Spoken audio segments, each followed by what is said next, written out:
السلام علیکم ورحمۃ اللہ وبرکاتہ۔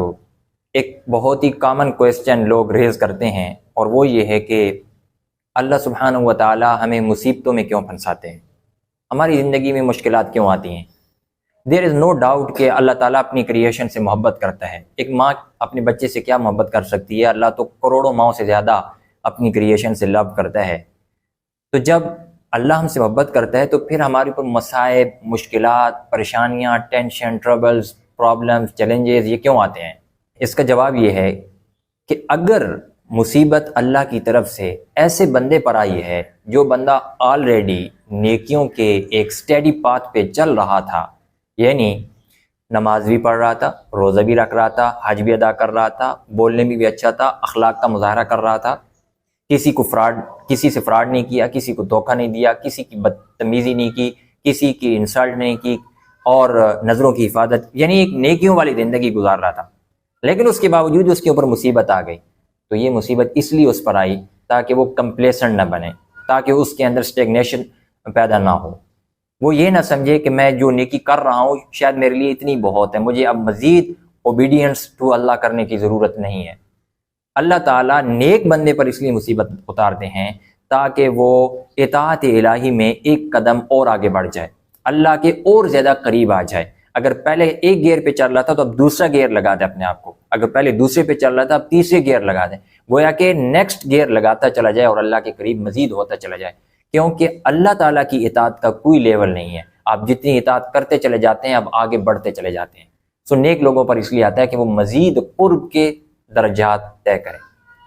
اور وہ لوگ جو ایک کمفرٹ زون میں رہ رہے ہوتے ہیں، جن کی زندگی میں بظاہر اللہ کی کوئی ویلیو نظر نہیں آتی، جن کی زندگی میں ایاک نعبد نظر نہیں آتا، ان کی آنکھوں کو دیکھو، ان کے کانوں کو دیکھو، ان کی زبان سے اگر آپ کو واسطہ پڑ جائے، آپ کو نظر نہیں آئے گا کہ یہ لوگ ایاک نعبد والے ہیں۔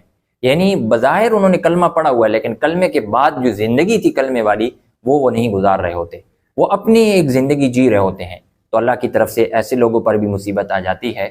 وہ اس لیے آتی ہے تاکہ یہ اس کمفرٹ زون سے باہر نکلیں، کیونکہ جب آپ ایک کام کر رہے ہوں اور آپ کو ہر روز پنیر مل رہی ہو، ہر روز آپ کو خوراک مل رہی ہو، اور آپ خوشی کی زندگی گزار رہے ہیں، اور اچانک سے آپ کو کوئی پیچھے سے دھچکا لگتا ہے تو آپ فوراً سے بیدار ہو جاتے ہیں اور آپ نیا سوچتے ہیں، آپ کو نیا پرسپیکٹو مل جاتا ہے زندگی گزارنے کا۔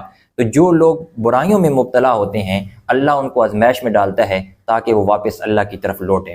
اس پر ڈاکٹر اسپینسر جانسن کی ایک کتاب ہے Who Moved My Cheese، اس میں اس نے 2 چوہوں کا واقعہ نقل کیا۔ ایک سٹوری ہے، تخیلاتی سٹوری ہے کہ ایک جگہ پہ چند چوہے رہتے تھے، ان کو ایک پنیر مل گئی، وہ بڑے شوق سے کھاتے تھے، ہر روز صبح جاتے پنیر کھا لیتے تھے۔ ایک دن وہ گئے تو پنیر کا خزانہ ان سے گم ہو چکا تھا، کسی بندے نے وہاں سے اس کو ہٹا دیا تھا۔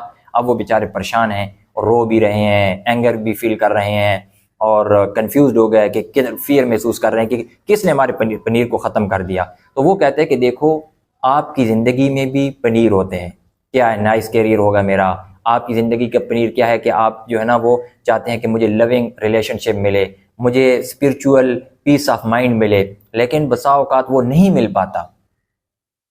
آپ صبح آفس میں گئے اور باس نے کہہ دیا میاں چل تیری چھٹی ہو گئی، اب ہم آپ کی جگہ کسی اور کو رکھ رہے ہیں۔ اچانک سے آپ شاک ہو گئے کہ یہ میرے ساتھ کیا ہو گیا ہے۔ اچانک سے آپ کی زندگی میں کوئی ایسا بندہ آ گیا جس نے آپ کی اس کمفرٹ لائف کو ڈسکمفرٹ بنا دیا۔ آپ پریشان ہو جاتے ہیں کہ یہ میرے اوپر مصیبت کیوں آ گئی۔ وہ اس لیے آتی ہے تاکہ آپ اللہ کی طرف لوٹیں، کیونکہ جب آپ کو دھچکا لگتا ہے، آپ کے اندر چینجنگ اور تبدیلی آپ کے حالات میں آتی ہے تو آپ اللہ کی طرف لوٹنا شروع کر دیتے ہیں۔